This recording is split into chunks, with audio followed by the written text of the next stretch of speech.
Ever wondered what goes through a pilot's mind in the final moments of a crisis, when every second counts and the lives of hundreds hang in the balance? Today, we're diving into one of the most incredible stories of aviation heroism. A story about a split-second decision that defied all odds and changed everything. This isn't just about a plane crash. It's about the human spirit, unimaginable pressure, and a choice that continues to inspire all. It was July 19th, 1989.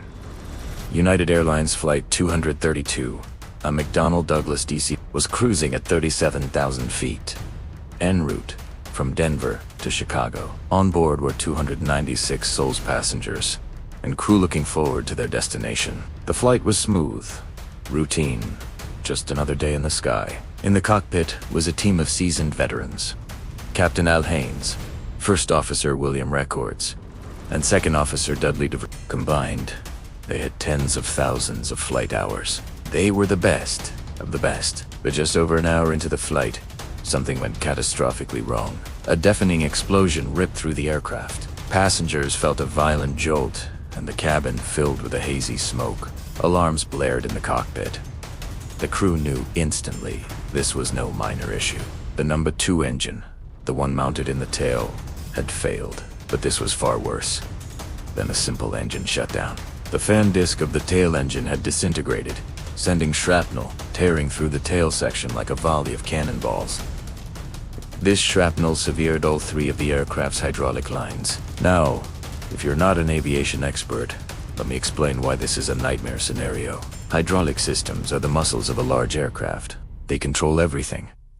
The ailerons on the wings that allow the plane to bank, the elevators on the tail that control its pitch, and the rudder that steers it left and right. Without hydraulics, a DC-10 is essentially an unguided, 180-ton projectile. The pilots grabbed their controls, the yoke and pedals, but they were completely useless. The plane was flying itself, and it was starting to fall out of the sky. The aircraft immediately began to veer right and descend in a sickening spiral. Panic could have easily taken over, but Captain Haynes and his crew were professionals. They fought to regain control. Haynes tried to steer using the throttles of the 2 remaining wing-mounted engines. It was a desperate, almost unheard-of technique. By increasing power on the left engine, they could make the plane turn right. By increasing power on the right, they could make it turn left. It was clumsy, sluggish, and incredibly difficult. Imagine trying to steer a car using only 2 separate gas pedals, one for each rear wheel, with no steering wheel. As the crew wrestled with the dying giant, a miracle walked into the cockpit. Denny Fitch, a DC-10 training instructor who was traveling as a passenger, offered his help. He was one of the few people on Earth who had actually practiced simulated hydraulic failure scenarios. He knelt on the floor between the pilots and took control of the throttles, making tiny, precise adjustments. Together, this 4-man team managed to wrestle the aircraft out of its dive and stabilize it, sort of.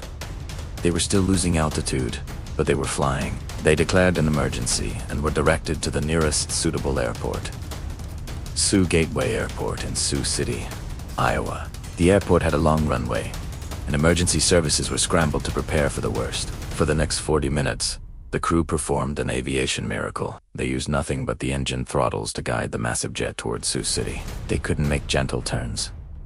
Every maneuver was a struggle. They flew in a series of wide, looping circles, slowly descending towards the airport. Inside the cabin, flight attendants prepared the passengers for a crash landing. They moved people to safer seats, demonstrated the brace position, and offered words of comfort, their own fear hidden behind professional calm. The passengers, seeing the crew's incredible effort, remained remarkably composed. As they approached Sioux City, the final challenge loomed. Landing. How do you land a plane with no steering, no flaps to slow down, and no way to control your descent rate precisely? Their airspeed was nearly double the normal landing speed. The crew knew this would be a controlled crash, not a landing. They lined up with runway 22. Emergency crews on the ground watched in disbelief as the crippled jet approached, far too fast and descending at a terrifying rate. In the cockpit, Captain Haynes made his final radio transmission, a masterclass in understatement. "We have the runway in sight. We'll be with you shortly." This is where the final, crucial decision comes in. Just seconds before touchdown, the plane's right wing began to drop, dangerously. If it hit the ground first, the plane would cartwheel and disintegrate instantly. To counter this, Haynes and Fitch had to make a split-second, counterintuitive choice. They needed to level the wings, but their only tool was the throttles. They pushed the power on the right engine to try and lift the wing. It was too late. The right wingtip struck the runway first. The aircraft slammed into the ground, skidded, and then broke apart, erupting into a massive fireball that cartwheeled across the runway in a shower of metal and flames. From the ground, it looked like a completely unsurvivable catastrophe. But here's the miracle. Because of that last-ditch effort to level the wings, the main fuselage, where most passengers were seated, remained relatively intact for a few crucial seconds after impact. It slid along the ground upright, absorbing much of the force before breaking apart and coming to rest in a nearby cornfield. This gave people a chance. Rescue workers rushed into the fiery, chaotic scene. They pulled survivors from the wreckage, from the cornfield, from sections of the plane that had been torn away. The devastation was immense, but out of 296 people on board, an astonishing 184 survived. How was this possible? It came down to that final decision. By fighting to level the wings until the very last moment, the crew ensured the fuselage didn't immediately cartwheel. They gave the passengers a fighting chance. Investigators later tried to replicate the crew's performance in simulators. Experienced test pilots attempted the same scenario 28 times. Not once did they manage to get the plane to the airport. They crashed every single time. What the crew of United 232 achieved that day was deemed impossible.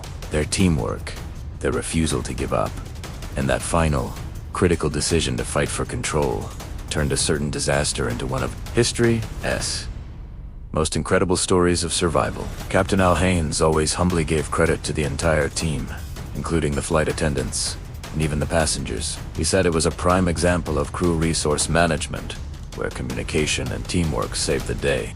The story of Flight 232 is a powerful reminder of human ingenuity and resilience in the face of impossible odds. It shows that even when all seems lost, one last decision, one final act of courage, can change everything. Thank you so much for watching. If you found this story as incredible as I do, please hit that like button and subscribe for more amazing tales from history. See you in the next video.